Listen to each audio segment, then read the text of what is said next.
Welcome to the Prophecy Club.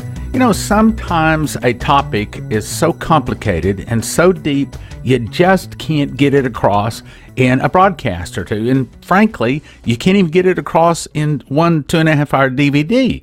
Well, that's the issue with this topic that we're about to talk about. Now, here's what I'm going to do. I'm going to explain what is in these 4 DVDs. That's right, this is a 4 DVD set, and I've got an unbelievable gift offer for you, especially since it's summer, even though, yes, summer is just about over, but I'm making an amazing gift offer here. And the topic has to do with UFOs, abductions, and how that all ties into Bible prophecy, and yes, it does in a very big way. As a matter of fact, I think there's going to be a lot of people lose their salvation over this topic. So what I plan to do is first go through and I'm going to explain each one of the DVDs. And then I'm going to play the audio of one of the DVDs. And frankly, the one that I was most skeptical about is the one I'm actually going to be playing on the radio, which probably you wouldn't think would be the one that I'd play, the one that most people would raise their eyebrows about, the one that I frankly, I didn't really believe until I really saw the evidence. But once I saw the evidence, I said, oh my goodness. I mean, look, okay, you have done the same thing I've done. We've watched those different TV programs having to do with UFOs and abductions and aliens and the whole topic. Well, I thought I had a pretty good grip on it because we've had like 3 guest speakers come in and make 3 different DVDs on it. But this guy knew far more, not just a little bit more, but far more than the other 3 combined about it. And this is not something he has researched. This is something he lives. And that's the reason I'm going to strongly recommend you get this DVD set. Now, first of all, let me tell you about the DVDs because I'm only going to briefly talk about it again at the end of the program. So, a guy I'm talking about is Jim Wilhemsen. A couple of months ago, we had him in to make these DVDs, 4 DVDs. Now, get this, 20 years full-time. Okay, this is not a little part-time thing for him. 20 years full-time researching UFOs and abductions. He has, now listen to this, counseled over 100 people that have been abducted. He didn't just go out and interview them or check the evidence.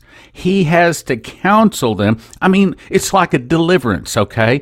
Counsel them and deliver them out from this experience. And sometimes it's just not one experience. Sometimes it has been a lifelong string of these abductions with these people.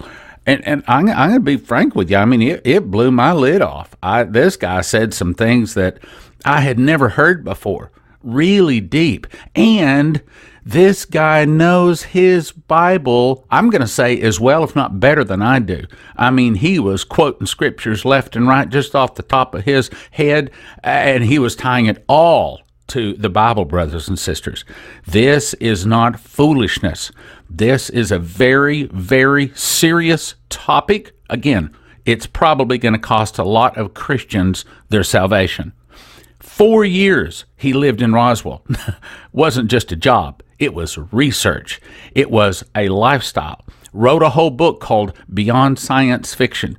He does radio and TV interviews all over, and I picked him up because he had been a guest on another person's DVD that I saw. And I thought, man, this guy really has some depth into this. Well, you should have, again, watch the DVDs. 4 DVDs. This guy poured his heart out. Every one of them, 2.5 hours, chocked full of information. The 4 DVDs with their bullet points are as follows. America's Destiny, Tribe of Dan and 3 Frogs. Now, frankly, that is the background. That's the starting place. Everybody's got to have this to understand the rest of it. Bullet points, understanding biblical terms for America, a kingdom removed, a scepter change, the tribe of Dan and America. All about the 3 frogs of Revelation 16. Frog 1, how it destroys the other 2 frogs. A history, America becomes Babylon. UFOs and the cosmic Christ. Then, and frankly at this point I'm thinking, okay, yeah, I got it. Okay, I mean, I'm familiar with all that stuff. But that was the foundation. Make certain everybody's on the same page because he's going deep. Second DVD, The Clouds of Heaven and UFO Abductions. Bullet points. What did Ezekiel see? Book of Enoch. Interesting physics. UFOs. Satan's plan to replace Christ with Antichrist. History of Nazi UFOs and why they lost the war with this technology. Okay, here's where he started blowing my lid off. I mean, I'm pretty well informed on this, and I've watched a lot of the programs on TV. You have far, far, far beyond what you have ever seen on TV, and I'm going to say probably anything on the internet, YouTube, same thing, far beyond them. I was sitting there saying, really? Oh my goodness, really? I mean, he was connecting things. I'm 62 years old. I've been in this prophecy world for 40 years, but he was connecting things I had never been able to connect. He was filling in holes I'd never. He just blew my mind. Again, this is an excellent, excellent DVD set. Let me go on. Bullet points. The Nazi trail after the war's end. Where did the UFOs go? Antarctica. Operation Paperclip, and the Roswell Trojan Horse in the USA. Again, it totally changed my mind on several things.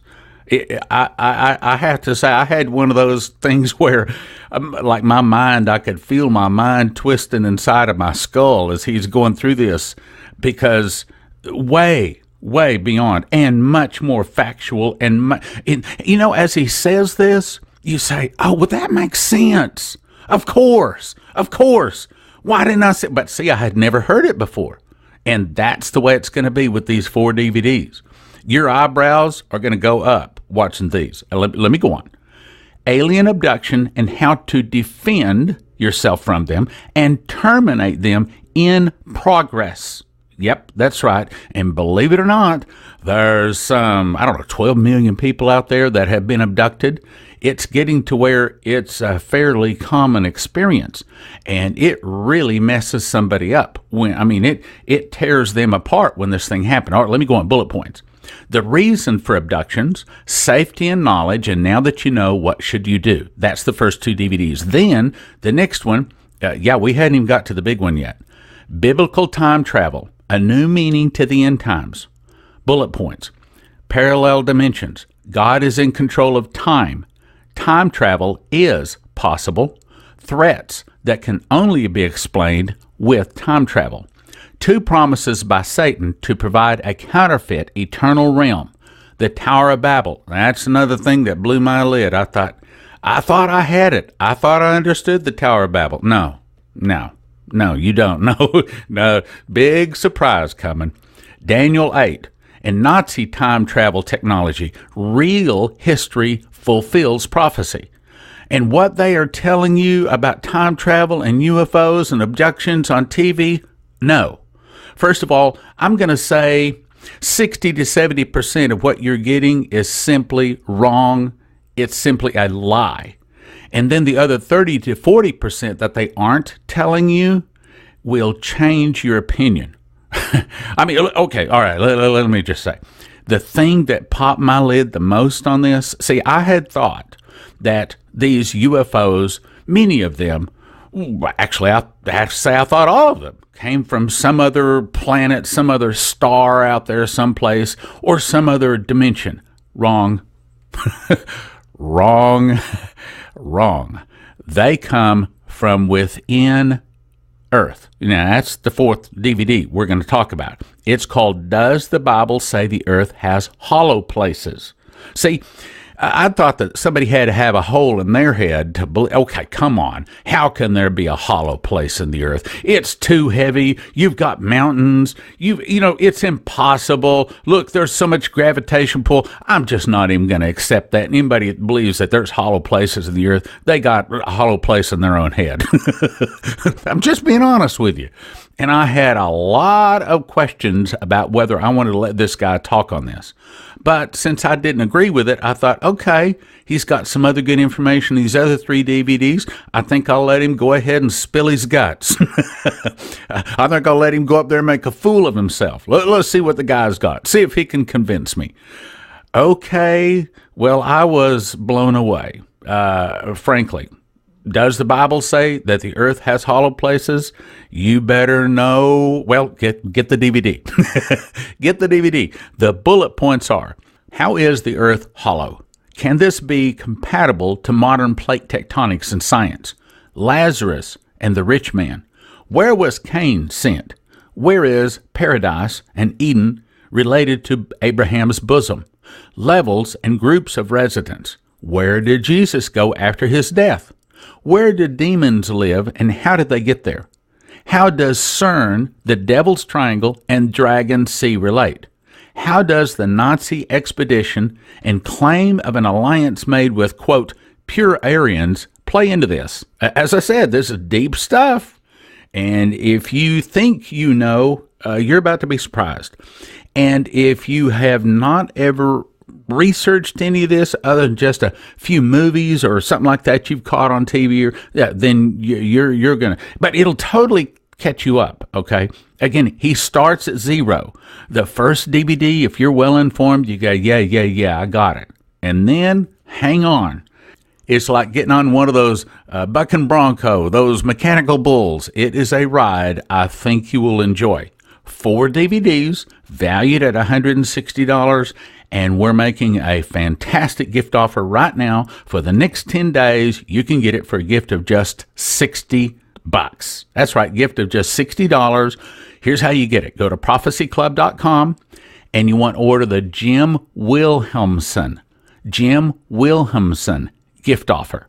Or you can call us, 785-266-1112. I know you already got it stored in your cell phone. Grab your cell phone. I'll give it to you again, 785-266-1112. It's called the Jim Wilhemsen gift offer, 785-266-1112.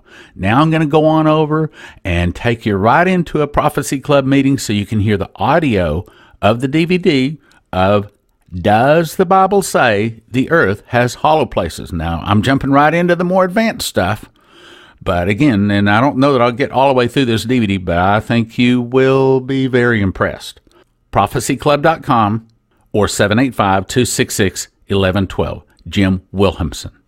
And they don't make babies. But it doesn't say they can't come down and do that. They did that. That's what they meant by they left that position in the heavens. They left their own body. Habitation means body. It's used figuratively by Paul in Corinthians. The everlasting chains is, like I said, that chain going up and down. Now, there's a different word used here, but it's like an overlapping thing. It's not conflicting with each other. It's just telling you more on the function that it's a preference to be trailed up or cast back down. And the judgment is not referring to the final day of judgment. It's talking about their personal judgment. They're going to have a personal judgment because they're going to be drawn up as an army to their total destruction. Here's where it starts to get really strange, and something I hope you can grasp on. In Ephesians 4:9, it says that now he ascended. What is it but that he also descended first into the lower parts of the earth? Talking about Jesus. 1 Peter 3:18 and 20. For Christ also once suffered for sins, the just for the unjust, that he might bring us unto God, being put to death in the flesh, but quickened by the Spirit, by which also he went and preached unto the spirits in prison. Now, preach there, without a modifier and definer, it's just he said something to these spirits in prison. Listen to the rest of this. Which sometimes were disobedient when once the long-suffering of God waited in the days of Noah while the ark was a-preparing, wherein few, that is, 8 souls, were saved by water. Now, who he's talking to is someone inside the earth that committed the atrocities in Genesis 6. The earth had tilted an axis, they were put in air, and now Jesus is going to say something to them. Also, we see this same idea after having spoiled principalities and powers. He made an open show of them, triumphantly over them in it. This is when Jesus didn't ascend into heaven until 40 days after, but he went down into the bowels of the earth. He made a proclamation, but he also brought shame to them, made a public display of them. So you thought you were going to cut me off at Genesis 6, huh? Well, here, I have just cut you off. In my death, I have become victory. Now, here's what he said. This is what he said, because this is the visitation of Christ and what he said to the fallen angels in Genesis 6. He said, O Lord, our God, other lords beside thee. Well, this is actually the account, but it's by the narrator through Isaiah. O Lord our God, other lords besides thee have dominion over us. Dominion actually is the authority that a man has over his wife. So it's actually saying others have been married to us. But by thee only will we make mention of thy name. They are dead, literally meaning deceased. They shall not live. They are deceased. Now this isn't redundancy. You look up that word, it means ghosts of the giants. They are deceased. They shall not rise. A lot of people, see, there, Jim, you're all wrong. See, they're not going to rise. That's the way it is. No, this is rhetorical. This is your natural situation that you're in. But then it says what? It says, therefore hast thou visited Pekad, supernatural intervention of the natural course of events. What's the natural course of events? Right up here. You're dead, you're not going to rise. But he's supernaturally overruling that, and he's saying that you will be, therefore he has visited and destroyed you and made all your memory, all their memory to perish. In other words, he's saying, I'm going to raise you up to your final battle, and you're not only going to be destroyed, they're not even going to remember your name. Now they're vain, man. They like to have their name pop up everywhere and anywhere. You can see that in every movie. I mean, the demonic names are names of all kinds of stuff. These names are the same names of a lot of the aliens. There's one, Semyaze, who actually authorized and started all this incursion, and he is one of the major contacts for Billy Meyer in Switzerland. You know, it's like, God, you're so vain, you just got to use your name, you just can't stand, you can't hold yourself, you know, that pride and that ego is up there. So God's saying, I'm going to make everybody even forget you ever existed. Now in Ephesians 4:8-9 it says, wherefore he saith, when he ascended up on high, he led captivity captive and gave gifts unto men. Now he that ascended, what is it but first that he also descended first into the lower parts of the earth? And another one that says, we are confident, I say, by willing rather to be absent from the body is to be present for the Lord. Well, what is this talking about? It's talking about Abraham's bosom. He went into the upper chamber, and now he's setting everybody free. See, the upper chamber was a holding tank for everybody that died in faith to wait until the bridge was gapped, and now to be absent from the body is to be present from the Lord. A really freaky thing happened. I don't know if some of you guys have ever caught that, but right at that moment when they were set free, some of them didn't go immediately to be with the presence of the Lord. They went in through the town and city, proclaiming the glories of Jesus Christ being risen. They were Old Testament saints, and here they are walking through proclaiming the gospel. You didn't think that probably made a lot of people think twice about everything? It says, and the graves were open, and many bodies of the saints which slept arose, and came out of the graves after the resurrection, and went into the holy city, and appeared unto many. Now here's the strangest part of all, guys. Luke 23:43, Jesus said unto the thief on the cross, he said, verily I say unto you, this day shall you be in paradise with me. Where did he go? He didn't go to heaven. It was 40 days later, to whom he also showed himself alive after his passion, and many infallible proofs, being seen of them 40 days, and speaking of the things pertaining to the kingdom of heaven. 40 days he didn't go into heaven. And then we see him ascending in a cloud of heaven, where in like fashion he would come back. So, if Abraham's bosom is paradise, then paradise to him that overcometh will I give to eat of the tree of life, which is in the midst of the paradise of God. Eden is inside the earth. Okay, so if Eden is in the inside of the earth, let's find out who else is inside the earth with Eden. In Genesis 4:16 it says, and Cain went out from the presence of the Lord and dwelt in the land of Nod, east of Eden. Now, we need to know some things about Cain to understand what's going on here. And in the process of time, Cain rose up against Abel, his brother, and slew him. Process in time, he needs towards the process of time towards the end of time. Not our end time, but prior to the flood. So Cain slew Abel. That means that for us to understand this means that Cain was probably already making a whole lot of babies. But something happened after he killed his brother. It says, after he was sentenced, he says, behold, thou hast driven me out this day from the face of the earth, and from thy face shall I be hid, and I shall be a fugitive and a vagabond in the earth. And it shall come to pass that every one that findeth me shall slay me. Now, the interesting thing there is that all the other translations, except for the King James Version and the Jerusalem Bible, all say on the earth, because they're assuming there's no such thing as an inside the earth. But the King James is probably the best representation from the Masoretic texts. We get our Bible from two different sources, and one is the Septuagint, which the Jerusalem Bible is a direct from the Septuagint, would be the Bible that Jesus used. So both of them are saying inside the earth. All the other liberal translations are telling you it's on. And I think they're doing it on purpose. It's part of a cover-up. They don't want you to know that the earth is hollow, and we'll get into why. Now, how Cain became bad here, you know, I speculated earlier when we first came in about what went on in the Garden of Eden, and what I am possibly saying is that he could have been a fraternal twin, and he was of the devil, literally, and the other one wasn't. Now, here's something. Thanks.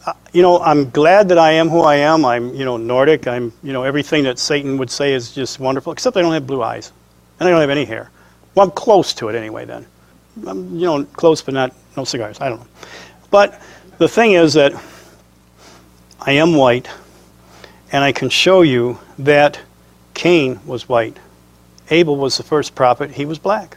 Because we know who the other guy is, and he was, you know, the Semitic line that ended up where Jesus was born.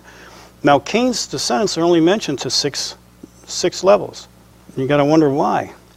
So, you know, let's say that even I was totally wrong about the Garden of Eden, and there's no connection there. Still, basically, something happened. We're told in Genesis 4:7 that sin lieth at the door. What that means in the Hebrew is that sin was crouched like an animal ready to pounce on him. As soon as he killed his brother, sin permeated his very essence. In other words, he was the total embodiment of sin. There was something there that made him unredeemable.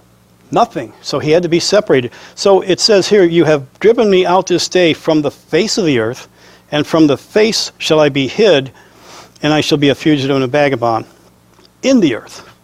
Sin lied at the door. Now, in 1 John 3:12, I don't care how you get there. If somebody tells you, you are of the wicked one, I mean, how bad can that get? You're of the wicked one. Is it spiritual or physical? I think it's physical. But you know what? In either case, he's in bad shape. In 1978, I had been saved. I just started out as a new pastor. And I'm wondering, I knew the realities of UFOs from studying all my life. And so I'm a young pastor, and I'm going, Lord, how does this all fit? Where does the UFO alien deception come in? I got the one about the gold, silver, you know, and stuff, and I didn't understand it, but somehow it was, you know, not a good thing. And I got Genesis 6:1-4. It says, and it came to pass when men began to multiply on the face of the earth, and daughters were born unto them, the sons of God saw the daughters of men, that they were fair, took them which wives, all which they chose. And there were giants in the earth in those days, and also after that, when the sons of God came into the daughters of men, and they bare children to them. The same became mighty men, which were of old, men of renown. Now, years later, it becomes a popular thing that a lot of people know. And when I first looked at this, I'm going, okay, there's the sons of God. They got married with women, and there were giants also there at the same time that happened. When the sons of God bear the children, and those children were the mighty men which were of old. Okay, so there's the Gibor and the giants. That's just the way I thought it was. Then years later, when God had called me into this, I'm finding out everybody's going, ooh, the giants are the offspring, and they're the mighty men. There's only one group. And I'm looking at that, and I'm going, well, how does that make sense? Because they're telling us the sons of God came into daughters of men, and then it says, and there were giants in the earth in those days. Well, yeah, if they're the offspring, that would be what it would be. But he's saying there's something here that is part of it, of the activity. But look what it says here, and also after that. Okay, so they're there, and then they reappear. One of the guys that's esteemed as one of the top experts on Hebrew, he writes the programs for Logos, is Dr. Mike Heiser.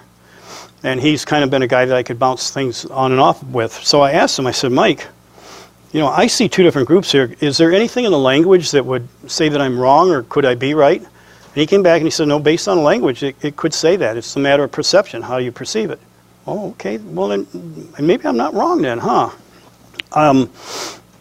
This is the way I saw it, and it explains something. How did the giants reappear? See, the two problems that this creates, if they're all one group, how can normal-sized women produce giants? Some of you gals that may have had 12-pound babies. What about one that comes born at 3 to 6 foot? How do you do that? Let me know if somebody can show me a reference. How do you do that? I think women have more of an understanding of that than I ever would. I can't imagine how a giant comes from a woman. Now, when we look at who the people were worshiping in the groves, they were making edifices of the gods and goddesses, these mighty men of renown. That's who they were worshiping in the grove, because they were fully normal-sized human beings. They weren't giants. There are some, but it's very rare, but most of them were just normal-sized human beings. When Paul and Silas were at Mars Hill, they mistook them for being gods, because they knew that they would be normal-sized human beings. Now, there's encounters of giants, but these guys are wicked, man. They like to eat people. There are legends all over the world about giants coming out from the cavernous systems at the foot of the mountains all over the world, predominantly in the Western Hemisphere. And there's a reason. So, I'm looking at this and I'm going, the giants are a separate group. They have to be. Because it only explains, the only way that explains it is, where did the giants reappear from? Actually, Dr. Mike Heiser did a thing, and he was talking about the giants, and he was saying that in Numbers 13:33, I think I got that one. Maybe I don't. Let's pretend that I didn't. Numbers 13:33 says that they were the Anakim, who are the giants that are of the giants. And he shows it in Hebrew and says, okay, what the author is trying to say here is that they are from this stock, but they're not the actual ones. But there's a connection. So I'm saying if you understand a hollow earth, and if you remember what I said about theosophy and their belief system, there's some kind of a connection here. There's something that's true that's sandwiched between a wrong premise and a wrong conclusion. Now the Nephilim, not all of them, but many of them had 6-digit fingers, and they had double rows of teeth. These are actual real people that are alive right now that have 6-digit fingers and double rows of teeth. Now the problem is some people have called me up, scared to death. I remember this one poor woman, she had 6-digit fingers in her family lineage. She had twins, and she had Rh negative blood. Rh negative blood is what they're looking for. This is the legend that this proves that they're extraterrestrial, which actually might be a Nephilim connection, or the giants, or the offspring that were hybrids. So she called me up. She's saying, my children have this, I have this. Does that mean we're Nephilim? Can we not be saved? And she started crying. I mean, this is serious. A lot of people have had this, and they come to me, and they're just hopeless and racked with fear. I said, I got good news for you. Genesis 3 says, I will put enmity between thy seed and the seed of the woman. That's an automatic hatred. That's a safety measure and protection for us. The very fact that she was scared to death of her position with God, I told her, I said, hon, you don't have anything to worry about. This scares the heck out of you, doesn't it? And you're concerned for your children. She started bursting out crying. And I said, wait, back up, be calm. It's cool. The very fact that you care about your position with the Lord Jesus Christ, you are safe, you're free, you have no automatic hatred. If you were truly something unredeemable like that, you would hate God, you would hate His people, you would hate the Word of God, and you wouldn't care what your position was with God. Good news.